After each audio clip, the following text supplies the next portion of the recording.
You are an incredibly intelligent being, but your conscious mind is very limited. Think about it this way. Have you forgotten something in the recent past that got you into trouble or caused a minor problem for you, like forgetting to buy eggs at the store? You probably do this kind of thing all the time because your conscious mind can only process so much information at a time before some distraction comes along and you hop on that new train of thought. This is normal. The conscious mind is estimated at only 5 to 10% of our total intelligence, and I believe it may be even less than this. The rest of your computing power is known as your subconscious mind, a vast database of information, and it is very different from the conscious mind. But more on that in a moment. First, here's an example. Have you ever seen an actor in a movie and struggled to remember where you'd seen him before? Or maybe your third grade teacher pops into your head one day, but you just can't remember her name no matter how hard you try. Flash forward a few hours or a couple of days and you suddenly remember your teacher's name while you're washing the dishes. Or the memory of that other movie comes flooding back to you and you remember exactly who that actor is now. What happened here is similar to a computer doing a search for a file. Your subconscious mind began looking for the information, shuffling through all kinds of encoded memories, and finally found it, bringing it to conscious memory at a time when you weren't super occupied with other matters. That's why you probably remember important things you need to do when you're in the shower, or driving, or doing something mindless like washing dishes. When you remember a piece of information like this, it's like the conscious and the subconscious connect and communicate, even if only for a brief moment. Your subconscious mind is so packed with information because it's active all the time, recording everything you experience and constantly making connections. I believe that everything you've ever done in your entire life has been logged in your subconscious mind. Every face you've ever seen in a crowd, every smell, every voice, every song, every taste, every touch, and every sensation you've ever experienced has been recorded by your subconscious mind. Every virus, bacteria, or fungus that has ever invaded your body, all your injuries, all your thoughts and feelings, and the entire history of every cell in your body has all been archived. Your subconscious is also aware of any trapped emotions that your body may be harboring, and it also knows exactly what effect these trapped emotions are having on your physical, emotional, and mental well-being. There is a wealth of information about your needs in your subconscious mind too, but most people don't have the training necessary to find it. But what if you could access information instantly and get those answers? What if you had a way to bring subconscious information to conscious awareness and do something about it right now? That's what muscle testing allows you to do.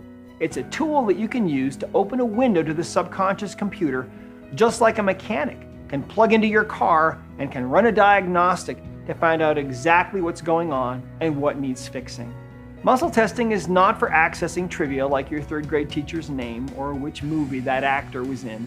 I'm talking about vital, health, and life-changing information. Here's a story that will illustrate what I mean. A patient came into my clinic one day after having been hospitalized for 5 days with extreme pain. The doctors in the clinic couldn't find anything wrong with her physically.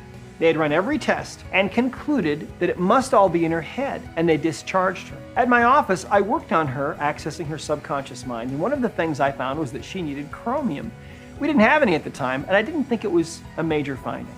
The next day, she came in again, feeling even worse, which was very concerning to me. She was really in severe pain.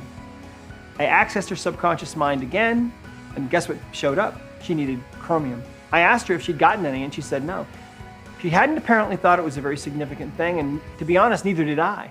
And I told her to leave my office right then, go to the store and buy some chromium and take it right then. 30 minutes later, this woman was jumping up and down in my waiting room because her pain was completely gone. She said the moment she took that chromium, the pain instantly disappeared. The doctors at the hospital wouldn't likely have found this need, and when she asked her doctor why it worked, he said he had no idea either. But her subconscious mind knew exactly what she needed. And because we accessed that information with muscle testing, she was able to get rid of that horrific pain and start to feel good again, immediately.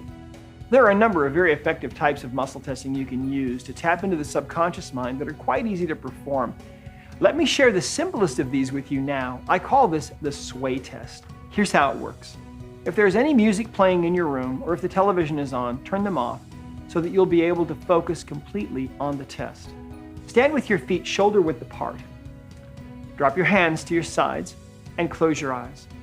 Allow yourself to completely relax and focus.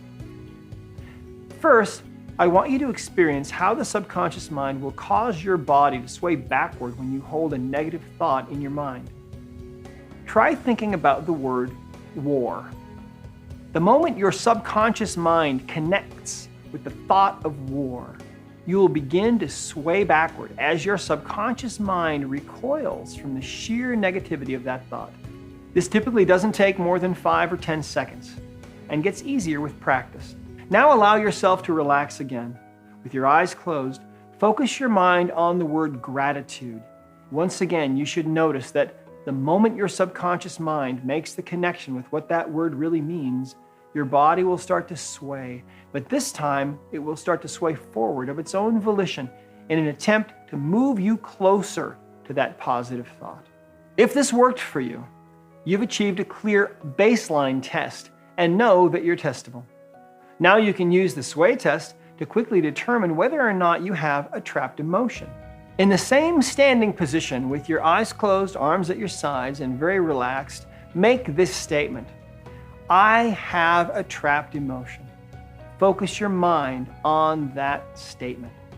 If your body sways forward on this statement, the answer is yes. The emotion code technique will outline the rest of the process so you can discover all the information you need about the trapped emotion, and then you can release it.